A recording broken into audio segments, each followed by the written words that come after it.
అందరికీ నమస్కారం. నా పేరు శివగోపాల్ రెడ్డి. సివిల్ సర్వీసెస్ 2019 ఎగ్జామ్లో నాకు ఆల్ ఇండియా 263 ర్యాంక్ వచ్చింది. అండ్ నా నా ఆప్షనల్ వచ్చేసి ఆంథ్రోపాలజీ.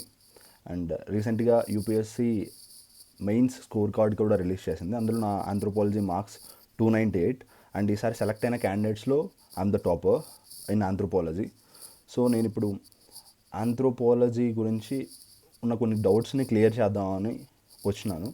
అండ్ డౌట్స్ వచ్చేసి చాలామంది నన్ను అడిగింది ఏంటంటే, అసలు ఆంథ్రోపాలజీ ఎందుకు చూస్ చేసుకున్నారు, అండ్ ఎంత టైం పడుతుంది ఆంథ్రోపాలజీ సిలబస్ని కంప్లీట్ చేయడానికి, అండ్ ఆంథ్రోపాలజీ బుక్ లిస్ట్ ఏంటి, and how to start the preparation, and how to make the notes ఎలా ప్రిపేర్ చేసుకోవాలి, అండ్ ఫైనల్గా కోచింగ్ అవసరమా లేదా, అండ్ ఆన్సర్ రైటింగ్ ప్రాక్టీస్ ఎలా చేయాలి ఆంథ్రోపాలజీకి. సో ఈ క్వశ్చన్స్ అన్నిటినీ నేను ఇప్పుడు ఈ వీడియోలో అడ్రస్ చేద్దాం అనుకుంటున్నాను. అండ్ ఫస్ట్, నేను ఆంథ్రోపాలజీ ఆప్షనల్ ఎందుకు తీసుకున్నాను? నేను ఆప్షనల్ తీసుకునేటప్పుడు 3 ఫ్యాక్టర్స్ని కన్సిడర్ చేసుకున్నాను. 1, ఆప్షనల్ స్కోరింగా కాదా. 2, previous papers, syllabus and material కరెక్ట్గా ఉందా లేదా. అండ్ థర్డ్ పాయింట్ ఏంటంటే, నాకు ఇంట్రెస్ట్ ఉందా లేదా దాంట్లో. మరి ఇంట్రెస్ట్ లేకుండా సబ్జెక్ట్ని చూస్ చేసుకోవడం కూడా అంత మంచి స్ట్రాటజీ కాదు. ఫస్ట్ వచ్చేసి స్కోరింగ్. ఆంథ్రోపాలజీ కన్సిస్టెంట్గా మంచిగా లాస్ట్ 4-5 ఇయర్స్ చూసుకున్నప్పుడు కన్సిస్టెంట్గా చాలా మంచి స్కోర్స్ వస్తున్నాయి. అండ్ లాస్ట్ ఇయర్ వరకు చూసుకుంటే లాస్ట్ 3 ఇయర్స్లో యావరేజ్ స్కోర్స్ వచ్చేసి 290 to 300 మధ్యలో ఉన్నాయి. బట్ ఈ ఇయర్ వచ్చేసి యావరేజ్ స్కోర్ 265 to 275 మధ్యలో ఉన్నాయి. ఈసారి అన్ని ఆప్షనల్స్తో కంపేర్ చేస్తే రిలేటివ్ పర్ఫార్మెన్స్ వైజ్ ఆంథ్రోపాలజీ చాలా బాగా వచ్చినాయి మార్క్స్, చాలా బాగా పర్ఫామ్ కూడా చేస్తుంది. And so anthropology scoring subject అని డిసైడ్ అయినాను. అండ్ సెకండ్ ఫ్యాక్టర్ ఏంటంటే syllabus, question papers, previous question papers and availability of the material. Syllabus చాలా వాస్ట్గా ఉంటుంది. బట్ ఏంటంటే ఈ వాస్ట్ సిలబస్లోంచే క్వశ్చన్స్ వస్తాయి మ్యాక్సిమం. సిలబస్ దాటి క్వశ్చన్లు రావన్నమాట. సో అదేంటంటే మన సిలబస్ నీట్గా కంప్లీట్ చేసుకుని నోట్స్ ప్రిపేర్ చేసుకుంటే ఎక్స్ట్రా చదవాల్సిన అవసరం లేదనమాట. కరెంట్ అఫైర్స్ అడిషన్ కానీ ఇలాంటివి చాలా తక్కువ పోర్షన్ ఉంటుంది. డైనమిక్ మోస్ట్లీ స్టాటిక్ సిలబస్ ఉంటుంది. అండ్ ప్రీవియస్ పేపర్స్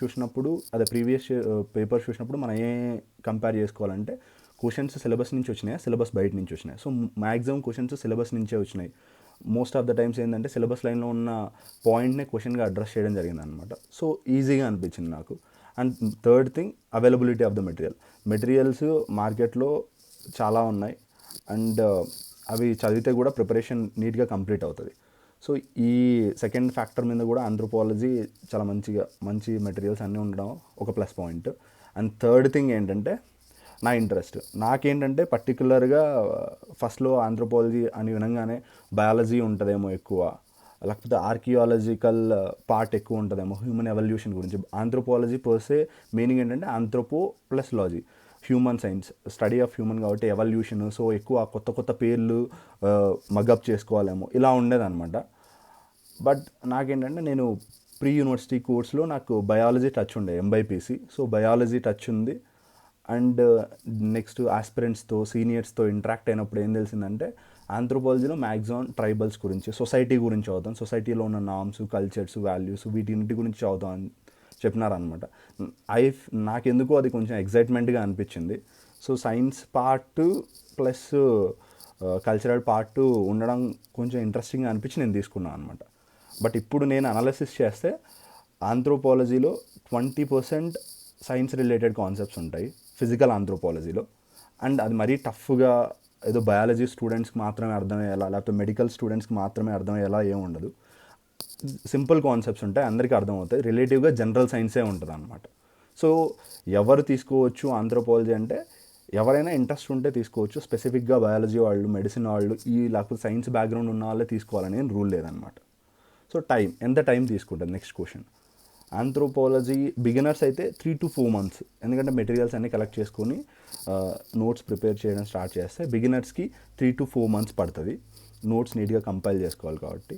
లేదు కొంతమందికి నోట్స్ ప్రిపరేషన్ లేకపోతే మెయిన్స్ ప్రిపరేషన్ అవగాహన ఉన్న వాళ్ళకైతే 2.5 monthsలో 2.5 months to 3 monthsలో కంప్లీట్ చేసేసుకోవచ్చు అనమాట.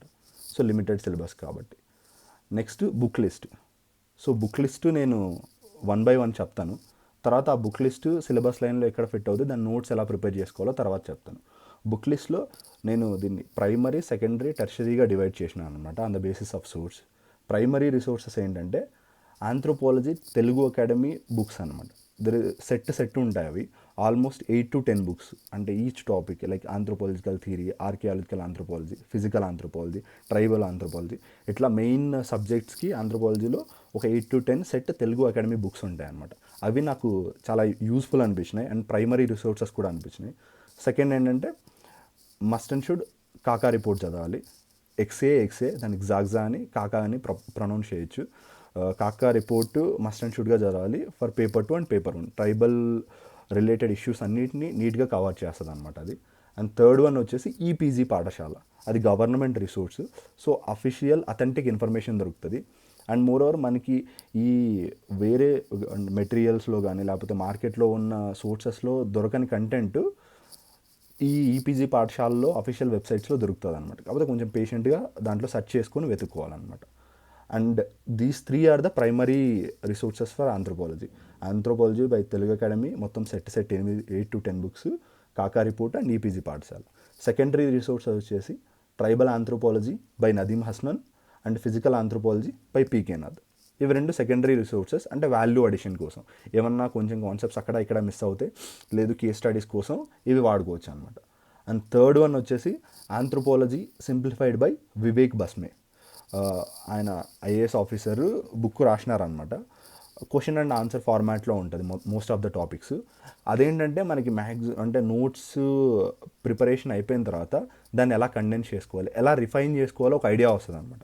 ప్రైమరీ సోర్సెస్ నుంచి, సెకండరీ సోర్సెస్ నుంచి నోట్స్ ప్రిపేర్ చేసుకున్న తర్వాత ఈ ఆంథ్రోపాలజీ సింప్లిఫైడ్ మెటీరియల్స్ చదివినప్పుడు ఏమనిపిస్తుంది అంటే ఎట్లా ప్రజెంట్ చేయాలి, ఎగ్జామినేషన్ పేపర్లో ఎలా రాయాలి ఆన్సర్లు, సైడ్ హెడ్డింగ్స్ ఎలా పెట్టాలి, డయాగ్రామ్స్, ఫ్లో చార్ట్స్, వీటన్నిటికీ ఆంథ్రోపాలజీ సింప్లిఫైడ్ బాగా యూజ్ అవుతుంది అనమాట. అంటే ఫస్ట్ ఒక నోట్స్ తయారు చేసుకున్న తర్వాత రిఫైనింగ్కి ఆంథ్రోపాలజీ సింప్లిఫైడ్ చదివిన తర్వాత మనకి రిఫైనింగ్కి చాలా యూజ్ అవుద్ది. అండ్ మోర్ ఓవర్ కొన్ని సిలబస్లో ఉన్న కొన్ని కాన్సెప్ట్స్కి స్టాండర్డ్ మెటీరియల్లో ఇన్ఫర్మేషన్ లేకపోతే ఆంథ్రోపాలజీ సింప్లిఫైడ్లో ఉన్న ఇన్ఫర్మేషన్ని మనం యాడ్ ఆన్ చేసుకోవచ్చు అనమాట.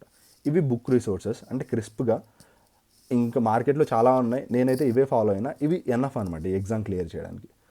ఇంకా ఎక్కడన్నా మోస్ట్ ఆఫ్ ద టైం ఏంటంటే ఆంథ్రోపాలజీలో మెటీరియల్ దొరకదు అనమాట. కొన్ని గ్రే ఏరియాస్ ఉంటాయి, అక్కడ ఏంటంటే మెటీరియల్ దొరకదు ఆ కాన్సెప్ట్స్కి. మ్యాక్సిమం ఇంటర్నెట్ వాడండి. ఇంటర్నెట్లో వేరే యూనివర్సిటీ ఇన్స్టిట్యూట్, ఆంథ్రోపాలజీ ఉన్న ఇన్స్టిట్యూట్స్ ఏమైనా వెస్ట్రన్ కంట్రీస్లో ఉన్న ఇన్స్టిట్యూట్లో వాళ్ళు అప్లోడ్ చేసింటారు వెబ్సైట్లో, అక్కడి నుంచి ఇన్ఫర్మేషన్ తీసుకోండి. లేదంటే ఈపీజీ పాఠశాలలో వెతికితే మాత్రం ఇన్ఫర్మేషన్ పక్కా దొరుకుతుంది. అక్కడ ఇన్ఫర్మేషన్, అథెంటిక్ ఇన్ఫర్మేషన్ కూడా దొరుకుతుంది. అండ్ తర్వాత how to start preparation, how to make notes అనమాట. ప్రిపరేషన్ స్టార్ట్ చేసినప్పుడు anthropology syllabus is the key.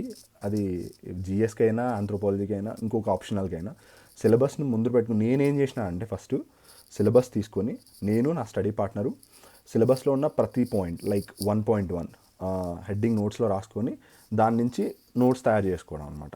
దాంట్లో ఏం అడిగినాడు first, for example 1.1 meaning, scope and development of anthropology అనమాట. సిలబస్ లైన్ క్లియర్గా చెప్తుంది. అక్కడ ఏంటంటే మీనింగ్ ఆఫ్ ఆంథ్రోపాలజీ, 2-3 ఆథర్స్ చెప్పిన డెఫినేషన్స్ రాసుకొని అండ్ కొంచెం జనరలిస్టిక్గా అంటే సింపుల్ వర్డ్స్తో ఆంథ్రోపాలజీ డెఫినేషన్ ఏంటంటే ఓన్ వర్డ్స్లో రాసుకునే వాళ్ళం అనమాట. అంటే 3-4 రిసోర్సెస్ నుంచి చదివి మెయిన్ కండెన్స్గా ఆంథ్రోపాలజీ మీనింగ్ ఏంటి సింప్లిఫైడ్ వర్షన్. తర్వాత స్కోప్, తర్వాత డెవలప్మెంట్, అంటే సిలబస్ లైన్లో ఉన్నదాన్ని బ్రేక్ చేయాలన్నమాట. ఎన్ని సబ్పార్ట్గా సబ్ డివిజన్స్ చేసి అంత నీట్గా నోట్స్ ప్రిపరేషన్ చేసుకుంటే రేపు పొద్దున ఆన్సర్ రాసేటప్పుడు అంత ఈజీగా ఉంటుంది అనమాట. అండ్ సిలబస్ వైజ్ 1.1, 1.2, 1.3 ఎందుకు సిలబస్ వైజ్ వెళ్ళమంటున్నానంటే, ఒక ఫస్ట్ ఆర్కియాలజికల్ ఆంథ్రోపాలజీ అయిపోయిన తర్వాత next theories, physical anthropology, tribal anthropology start అయిన తర్వాత ఇంటర్లింకింగ్ చేయాలన్నమాట కాన్సెప్ట్స్. ఇంటర్లింకింగ్ ఇప్పుడు పైన మీరు బ్రాడ్గా meaning, scope and development of anthropology, disciplines of anthropology ఇవన్నీ చదివినారనుకోండి, అసలు మీకు బ్రాడ్ పిక్చర్ వస్తుంది అనమాట. ఫస్ట్ మ్యాక్రో వ్యూ వస్తుంది, ఆంథ్రోపాలజీ అంటే ఏంటి, మనం ఏం చదువుతాం. దాని తర్వాత ఏంటంటే ఈ మేజర్ డివిజన్స్ ఉన్నాయి కదా, socio cultural anthropology, biological anthropology, archaeological anthropology, linguistic anthropology, most of the syllabus ఏంటంటే fit in to these broad sub themes అనమాట. సో మనకి ఈజీ అవుతుంది, నోట్స్ మేకింగ్ ఈజీ అవుతుంది అండ్ అండర్స్టాండింగ్ కూడా ఈజీగా ఉంటుంది అనమాట. అండ్ నేనైతే అదే ప్రిఫర్ చేస్తాను అనమాట. సిలబస్ లైన్ వెళ్ళండి 1.1 నుంచి కింది వరకు. అండ్ ఎక్కడన్నా ఫస్ట్ వర్జన్ ఏంటంటే నీట్గా నోట్స్ తయారు చేసుకోండి అన్ని దాంట్లకి. అండ్ నోట్స్ ఈ పైన రిసోర్సెస్ ఆంథ్రోపాలజీ తెలుగు అకాడమీ ఏంటంటే సిలబస్ వైజ్ మీకు బుక్స్ దొరికేస్తాయి, దాని నుంచి నీట్గా కండెన్స్ చేసుకోండి. ఫస్ట్ బేర్ ఒక ఫ్రేమ్ వర్క్ వస్తుంది ఆన్సర్కి. దాని తర్వాత ఏం చేస్తారంటే ఈ కాకా రిపోర్ట్ కానీ, లేకపోతే ఆంథ్రోపాలజీ సింప్లిఫైడ్ కానీ, లేకపోతే ఈపీజీ పాఠశాల నుంచి examples, case studies, maximum examples case స్టడీస్ని ఎక్స్ట్రాక్ట్ చేయడానికి చూడండి. అండ్ అవి ఎక్కడ ఫిట్ అవుతాయి సిలబస్ లైన్లో. ఈ ఆంథ్రోపాలజీ పేపర్ మొత్తం ఇంటర్లింకింగ్ పైన డిపెండ్ అవుతుంది. నోట్స్ మేకింగ్ మొత్తం ఇంటర్లింకింగ్ పైన కాన్సన్ట్రేట్ చేయండి. ఫస్ట్ ఒక బేర్ నోట్స్ తయారు చేసుకున్న తర్వాత, ఇప్పుడు suppose meaning, scope, development of anthropology అంటే ఫస్ట్ ఒకటి తయారు చేసుకుంటాం. కానీ బ్రాడ్గా చూస్తే మనకి సిలబస్లోనే ఆన్సర్ దొరికేస్తుంది అనమాట. స్కోప్ ఆఫ్ ఆంథ్రోపాలజీ అంటే ఏంటి? Socio cultural anthropology, biological anthropology, archaeological anthropology, linguistic anthropology. ఇవి 4 రాస్తే స్కోప్ ఆఫ్ ఆంథ్రోపాలజీ. అవి వాడెక్కడో వేరే బుక్లో మెన్షన్ చేయడు, సిలబస్లోనే మెన్షన్ చేస్తారు అనమాట. సో సిలబస్ని కొంచెం నీట్గా డైజెస్ట్ చేయడానికి చూడండి. తర్వాత డెవలప్మెంట్ ఆఫ్ ఆంథ్రోపాలజీ ఎలా డెవలప్ అయింది, మీరు మొత్తం సిలబస్ మొత్తం చదివినారంటే ఆటోమేటిక్గా డెవలప్మెంట్ ఆఫ్ ఆంథ్రోపాలజీకి మీకు ఇంకొక ఐడియా వస్తుంది అనమాట. సోషియో కల్చరల్ ఆంథ్రోపాలజీ ఇక్కడ క్వశ్చన్ అనమాట. దానికి ఆన్సర్ ఎతకాలంటే సిలబస్లోనే socio cultural anthropology related portion ఉంటుంది కదా, దాని మీద రాస్తే అది సోషియో కల్చరల్ ఆంథ్రోపాలజీ అవుతుంది అనమాట. లైక్ మ్యారేజ్, ఫ్యామిలీ, కిన్షిప్ 2.1, 2.2 ఈ పోర్షన్ మొత్తం economic organisation, political organisation, religion, theories ఇవన్నీ ఏంటంటే సోషియో కల్చరల్ ఆంథ్రోపాలజీ గురించి డిస్కస్ చేస్తూ ఉంటాయి అనమాట. సో మీ క్వశ్చన్ అండ్ ఆన్సర్ కూడా సిలబస్లోనే దొరుకుతుంది. సో మీరు ఏంటంటే మ్యాక్సిమం ఇంటర్లింకింగ్, ఇన్ఫర్మేషన్ దొరకలేదు అనుకో, ఈ పర్టికులర్ కాన్సెప్ట్కి ఇన్ఫర్మేషన్ దొరకలేదు అని వెతకడం కంటే నన్ను అడిగితే ఇన్ఫర్మేషన్ క్రియేట్ చేయండి. అంటే సిలబస్ లైన్లోంచి ఎక్కడో ఉన్నదాన్ని తీసుకొని వచ్చి ఆ పర్టికులర్ క్వశ్చన్కి లేకపోతే ఆ పర్టికులర్ కాన్సెప్ట్కి ఎలా రిలేట్ చేయాలి. మరి ఇర్రెలవెంట్గా కాదు, రిలవెంట్గా ఉన్న పోర్షన్ తీసుకొని వచ్చి యాడ్ చేస్తే అదే ఇన్ఫర్మేషన్ అవుతుంది. మోస్ట్ ఆఫ్ ద టైం నేనైతే ఇలానే చేసామని అనమాట, ఇంటర్లింకింగ్ చేసామండి మ్యాక్సిమం. అండ్ స్కోర్ మ్యాక్సిమైజ్ చేయడానికి కూడా టిప్స్ ఏంటంటే సింపుల్గా ఇంటర్లింక్ చేయాలి. అంటే ఒక పేపర్ 1 క్వశ్చన్ అటెండ్ చేస్తున్నారు అనుకోండి, దాన్ని ఓన్లీ పేపర్ 1కి స్టిక్ చేయకండి. పేపర్ 2 కాన్సెప్ట్స్ కూడా ఇంక్లూడ్ చేయడానికి ట్రై చేయండి. పేపర్ 2లో క్వశ్చన్ రాసేటప్పుడు పేపర్ 1 నుంచి. సో ఇలా మ్యాక్సిమం ఇంటర్లింకింగ్ చేయడం వల్ల ఎక్కువ స్కోర్ వస్తాయని. అండ్ ఇది మల్టీ డిసిప్లినరీ, ఒక థిన్ బ్రాడ్ లైన్ లేదు అంటే ఇవే రాయాలి, ఇదే చేస్తే ఏమి ఉంటుంది అనేసి నేనైతే అనుకోలేదన్నమాట. సో మ్యాక్సిమం ఇంటర్లింకింగ్ చేయడానికి ట్రై చేసామండి.